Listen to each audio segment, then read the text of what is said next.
Vaibhav Suryavanshi IPL 2026 సీజన్లో Rajasthan Royals తరపున ఆడుతూ పరుగుల విధ్వంసం సృష్టించాడు. అలాగే ఆరెంజ్ క్యాప్ని కూడా సొంతం చేసుకున్నాడు.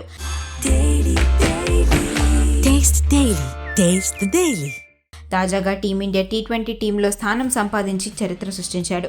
ఇంగ్లాండ్, ఐర్లాండ్ పర్యటనకు ఎంపికైన వైభవ్ సూర్యవంశీ తాజాగా తన ఫేవరెట్ ఐపీఎల్ టీం ఏంటో చెప్పి అందరికీ షాక్ ఇచ్చాడు. వైభవ్ మాట్లాడుతూ తాను ఐపీఎల్కి రాకముందు రాయల్ ఛాలెంజర్స్ బెంగళూరు టీంకు వీరాభిమానినని వెల్లడించాడు. దానికి గల ఏకైక కారణం కింగ్ విరాట్ కోహ్లీనేనని చెప్పాడు. చిన్నప్పటి నుండి విరాట్ భయ్య ఆటను ఆరాధించేవాడినని, ఆర్సీబీ అంటే తనకు అంత ప్రాణమని పేర్కొన్నాడు. ఈ సందర్భంగా రన్ మెషిన్ విరాట్ కోహ్లీని తొలిసారి కలిసిన క్షణాలను గుర్తు చేసుకున్నాడు వైభవ్. విరాట్ భయ్య నా భుజంపై చేయి వేసి మాట్లాడుతున్నప్పుడు నాకు అదొక కలలాగా అనిపించింది.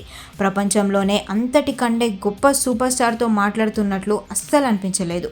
నా సొంత పెద్దన్నయ్యలాగా చాలా క్లోజ్గా మాట్లాడారు. నా బ్యాటింగ్ లోపాలను సర్దిద్దుకోవాలని, ఎప్పుడూ ఆటపైనే ఫోకస్ పెట్టాలని అద్భుతమైన సలహాలు ఇచ్చాడంటూ వైభవ్ చెప్పుకొచ్చాడు.